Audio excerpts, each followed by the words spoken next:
Good day. I'm Chris Jansing, live at MSNBC headquarters in New York City. And we begin with the death of Pope Francis, the 88-year-old pontiff passing away early this morning, just hours after delivering a plea for peace and human kindness. That Easter message turned out to be his last. These are live pictures from St. Peter's Square. It is 7 o'clock at night. It was just yesterday there that the Pope electrified a crowd, wishing the nearly 1.4 billion Catholics worldwide, his, quote, brothers and sisters, a happy Easter. Those cheers now replaced by hushed tones of prayer and mourning. While he had been hospitalized for more than 5 weeks recently, there had also been hope, particularly after his appearance yesterday on Easter, that the Pope may have been on the road to recovery from a near-fatal case of pneumonia. But it was not to be. Today, mourners immediately streaming into St. Peter's Square, where we heard the bells toll in Pope Francis's memory.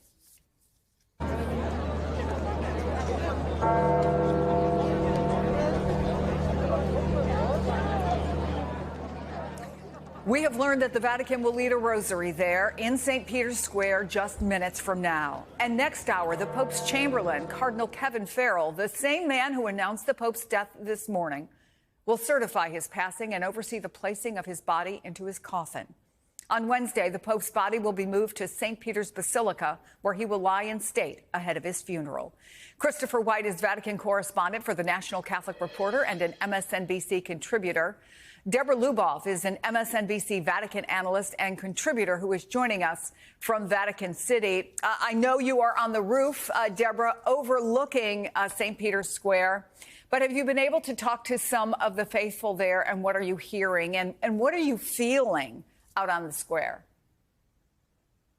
Certainly around St. Peter's Square, what we hear are many faithful who have expressed they are heartbroken because they really loved Pope Francis, and they really had wished and thought that, having seen various positive signs since he was discharged from the hospital, that he was rebounding like he's always done. Certainly this time had been more serious in the hospital with the pneumonia, but he hadn't been on his oxygen, and he had been showing signs of hope with some of his public appearances yesterday in St. Peter's Square, Easter Sunday, his blessing the crowd, his blessings of babies circling through the crowds, an unexpected surprise, made so many just feel such a sense of delight. But today they're heartbroken.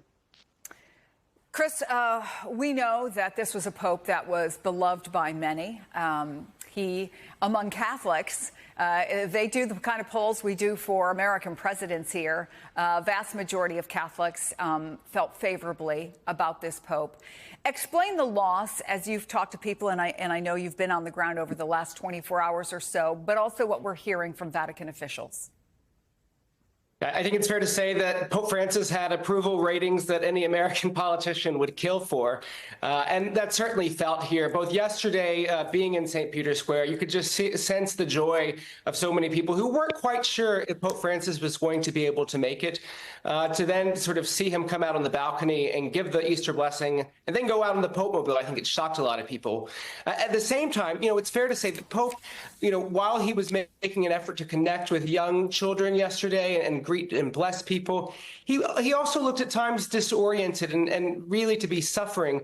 And last night I spoke with a senior Vatican official who said, he's had good days and bad days since recovering, and today was one of his worst days. I think that was a sense that, he was going to push through and that he was going to ultimately recover. So I think today's death comes as a shock to even those who had been close to the Pope in his final days.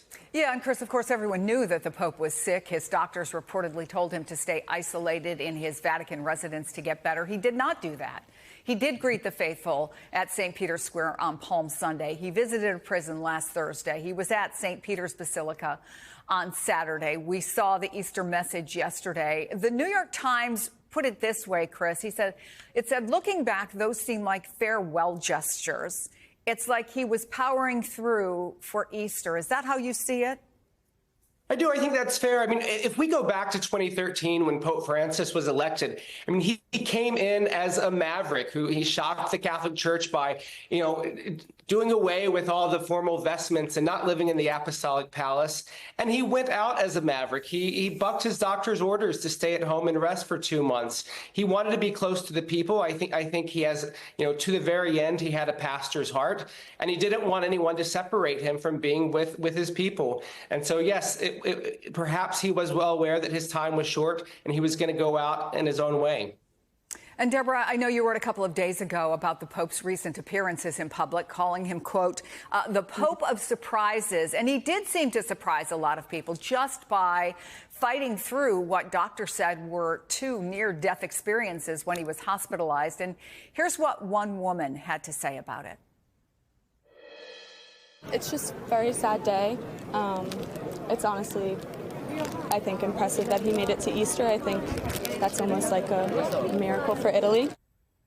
She used the word miracle, that somehow he willed or prayed himself into making it until Easter, which, of course, is the Christian day of resurrection, and allowed him that final Easter message. Fair to say that he died as he lived, I guess, defying expectations. Right, indeed. I certainly agree with that. And I think it defied what people were expecting, because if you remember this week, he also held his largest group meeting with physicians and staff and representatives associated with Rome's Gemelli Hospital, including his surgeons. And one of the individuals speaking had even said, "Holy Father, we hope that you come back to Gemelli, but not as a patient," because so many were really not just rooting for him, but objectively, scientifically seemed like certain things were really moving in the right direction, even though his frailty was obviously rather visible. But every other time he has rebounded, and I think it was certainly a surprise for many people. If you remember with John Paul II, when he had passed away, that was actually right after Easter and Holy Week as well. So there does seem to be something in the universe that makes this moment in the liturgical year kind of poetic from this point of view. But regardless, it doesn't change the sadness that people feel. But at the same time, everyone, I think, has been very grateful for the fact that Pope Francis has been able to defy odds so many times throughout the pandemic, not throughout the pandemic, but throughout the pontificate. And after he had various bouts of hospitalizations, et cetera, he bounced back, and he had made appeals for the wars that would, the war in Ukraine and the Holy Land. He would become the Pope of the pandemic. He managed to make that whirlwind papal travel to Asia and Oceania and go to Mongolia, et cetera. So he's just every single time kind of had these miracles, as you had said, but now those miracles are going to have to be happening from above. And Chris, the last active pope to die was, of course, John Paul, because Benedict had long been retired when he died. The outpouring back then for John Paul was extraordinary, and estimated, I think, 4 million people from all over the world poured into Rome. And in spite of lines for St. Peter's that went on for a mile or more, it was, and I was there, remarkable and remarkably well organized. Are you seeing any signs or hearing of any signs of preparations for the influx of pilgrims who are certainly going to come to Rome to say their goodbyes? Well, this is a Jubilee year in Rome, which means that Rome is already expecting a surge of tourists, and I think, it's equipped to handle them for the Jubilee. So I think they'll be equipped to handle them for a papal funeral.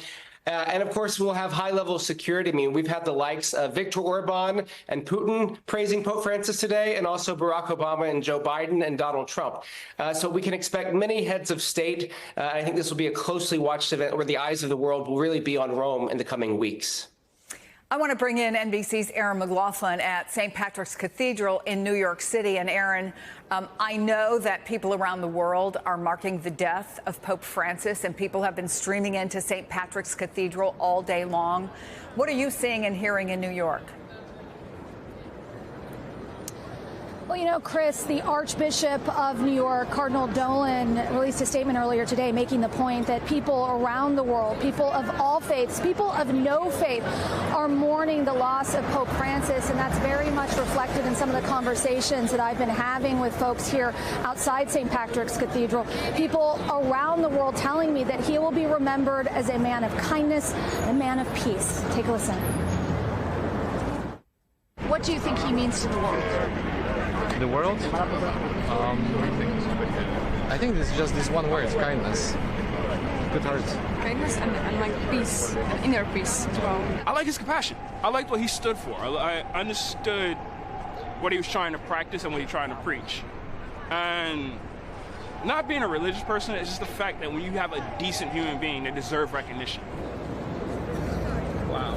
New Yorkers will remember his visit to New York City back in 2015. Thousands lined this street as he pulled up in the Pope-mobile to St. Patrick's Cathedral. Behind me, you can see today the funeral bunting there over the main entrance, purple and black, symbols of mourning within the Catholic faith. And then inside the cathedral, prominently displayed a portrait of Pope Francis amidst the Easter flowers there on the main altar. We understand that the New York City Mayor Eric Adams has announced that all flags will fly at half-staff in the Pope's memory, and there'll be a special service to remember Pope Francis here at St. Patrick's Cathedral tomorrow. Chris.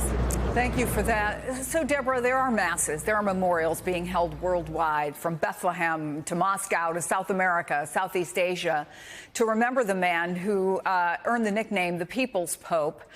There is, though, already debate about his influence on the church and the world, and that will go on. But how would Francis want to be remembered?